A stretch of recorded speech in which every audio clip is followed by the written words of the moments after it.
one of London's most dangerous gangsters. Tyson, the cop killer. All that. Like, comment, subscribe, follow the kick. What's going on? He's been described by police as one of the most violent and dangerous men ever to have walked the streets of Britain. And today a jury decided Gary Nelson was the man who killed a beat Bobby more than a decade ago. Damn. This is the It took him a decade to come get him for that? street in South London where PC Patrick Dunn was murdered.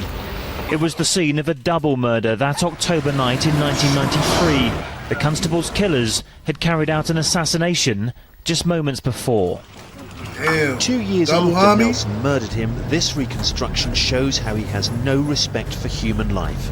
In his BMW in South London, he provokes a violent road rage incident with a van driver. Suddenly, Nelson produces a gun and fires 5 shots. 3 bullets are embedded in the van. What? Heavily armed police surrounded Southwark Crown Court. Sheesh. Warlord. See shit like that make me want to chill out, but I be tweaking driving. Get the fuck out of the way, I be going crazy. I definitely got road rage. Nigga, pop your ass because you mad. You really gonna be mad then. When Nelson was jailed for 8 years. Damn. This extremely dangerous killer had already 8 been years? charged in connection with Patrick Dunn's murder, but released through lack of evidence. Grave digger.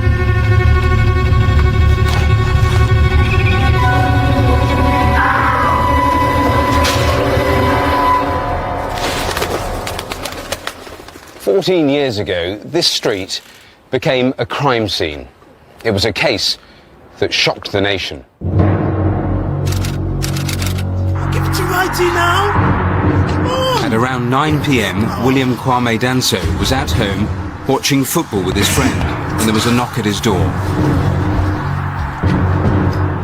At the same time, a local bobby, PC Patrick Dunn, was dealing with an unrelated domestic incident in the house directly opposite.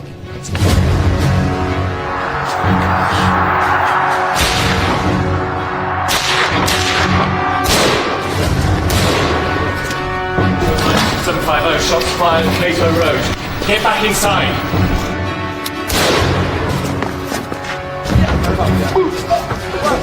In less than a minute, 2 men were dead. Father of 4, Kwame Danso, shot for showing disrespect to his killer, and 40. Nigga boomed the cop too. Like, fuck it, we ain't getting caught. What then? 54-year-old former schoolteacher, PC Patrick Dunn, shot in the heart for simply being a police officer. Shit. Information very quickly identified a man called Gary Nelson as potentially responsible for this double murder.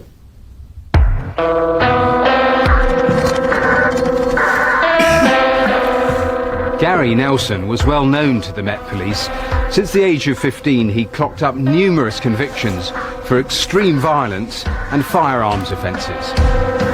His nickname was Tyson because he shared the heavyweight boxer's heavy build and incredibly short fuse. Gary Nelson was certainly at the top of the criminal hierarchy. He was very well respected by other criminals, highly feared by an awful lot of them. He was certainly operating at the highest criminal level.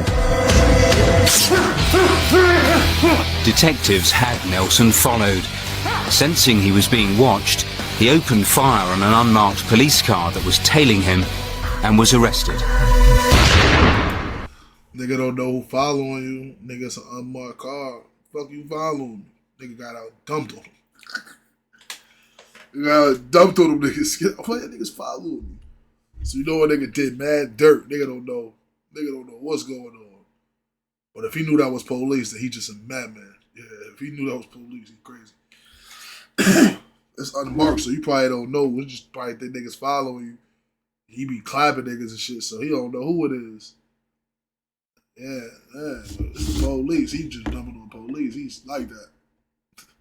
Marked police car that was tailing him and was arrested. Upped it on the window. This is the actual arrest footage from Islington Police Station that night. You don't have to hold me. Just let me go and walk myself, man. Fucking hold me. During an argument about his unwillingness to remove his clothes so they could be examined, Gary Nelson makes an unbelievable statement. Don't go in that room now and take them off. You will be taken in that room and your clothes will be removed. At the end of the conversation. You enjoy that? You enjoy it? I won't be doing it, mate. Don't really make a watch of it. Watch it. Mr. Sergeant, watch it. Watch yourself, you know that. Copy like that one, fucking copy. Oh, he was hot. Oh, he was hot.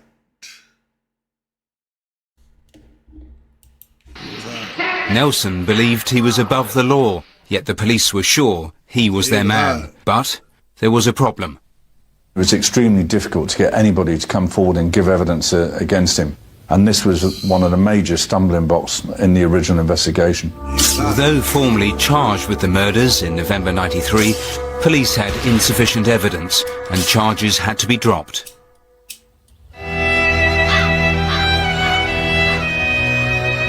But weeks later, the police got an unexpected breakthrough. An anonymous call told how the murder weapon had been buried somewhere in Wandsworth Cemetery. Police came and they searched, but they couldn't find the gun anywhere. But the anonymous caller came to their aid again. Remarkably, she returned to the cemetery and left a trail of crosses in lipstick that led police to the exact place where the gun... Damn. That's what happens. Nigga, how she know you buried it? Niggas be talking. Niggas be talking. Niggas be pillow talking. Or whatever. Because how anybody know where you put... How a female know? How a female know where you put the whap at? All that. And this bitch went and set the line. Yo, this shit crazy. ...was buried. With X marking the spot. There were two weapons found in the cemetery. Both were positively identified as being used in the murders.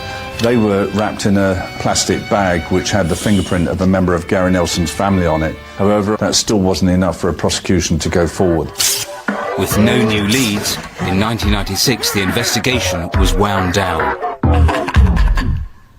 5 years later, Detective Superintendent Steve Richardson reopened the case. We needed something concrete against Gary Nelson. We needed new witnesses to link him to the killings. So that's why we went to Crime Watch. Watching that night was a former inmate of Wormwood Scrubs prison.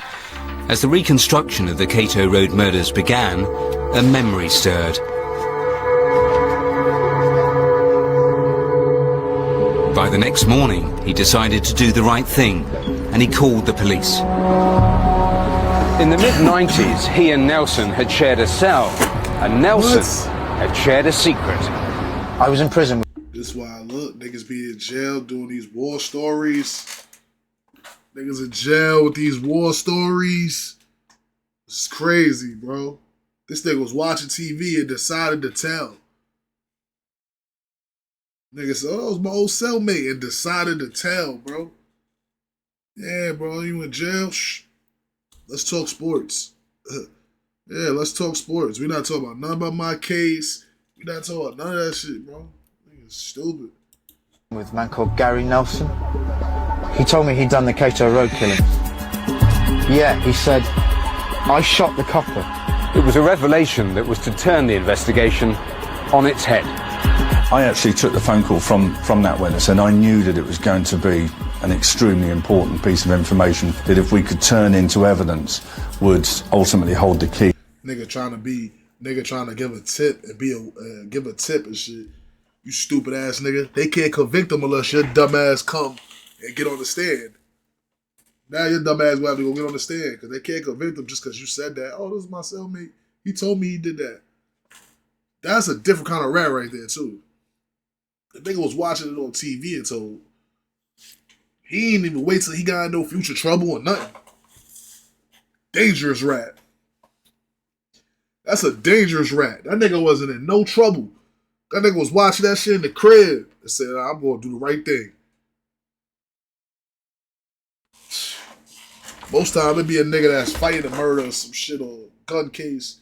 And a nigga be like, man, I know something. I ain't trying to do no time. This nigga was sitting in the crib watching. Nigga was just in the crib like this. Oh, crap. Oh, I know him. weirdo. To charging Gary Nelson. Nelson was put under round-the-clock surveillance. Police learnt a lot. Nelson was a womanizer, a fitness fanatic, and police believe a drug dealer, extortionist, and gangland enforcer. He'd accumulated a fortune and developed a love of top-of-the-range cars and designer clothes. He was infatuated with guns. His motto in life was, "Gun is might, and might is right." He kept a Browning 9mm semi-automatic pistol, which he called "my special thing." While under surveillance, he even travelled to the States to buy a laser sight, a favourite tool of the hitman. His love of the gun and his violent tendencies brought him much influence, but also many enemies. He often wore a full set of body armour, and at times he even felt the need to sleep in it. Thanks to the lipstick trail in the cemetery, which led to the murder weapon, the explosive confession of the former inmate, and now the revealing surveillance operations, police were finally ready for Nelson to face trial. What started here in Cato Road in '93 finally ended in Woolwich Crown Court in February last year. Having eluded the police for 14 years, Gary Nelson was found guilty of both murders. This was 13 years of investigation through 2 investigating teams, many officers. I ain't gonna lie, he official though. He was on the run for 13 years for that shit. You kill a cop in overhand, nigga, you're going to jail immediately. Yeah, you're going to jail immediately. The family had lived the experience day in, day out, and still continue to do that. And it was an extremely emotional moment and huge relief when the jury foreman actually stood up and announced guilty verdicts against Gary Nelson. This was probably one of the most satisfying moments of my career. When the verdict was read, I was relieved. And I thank God. After the court case, I couldn't believe how much lighter and freer I felt. I didn't realise how much of a burden this was, the constant meetings with the police and the constant fear that the whole thing might collapse. And to be driving to work to know this man was inside, I felt, there you go, Patrick, there's justice for you. Right ass there. When nigga ain't tell you, still be out. Incredible story, long, hard road to conviction. What it shows, above all, is that just one call to us can really crack a big case like this. Yeah, it was the key piece of the jigsaw. Let me also give you one more example of just how dangerous this man is. This is actual police footage that they've given.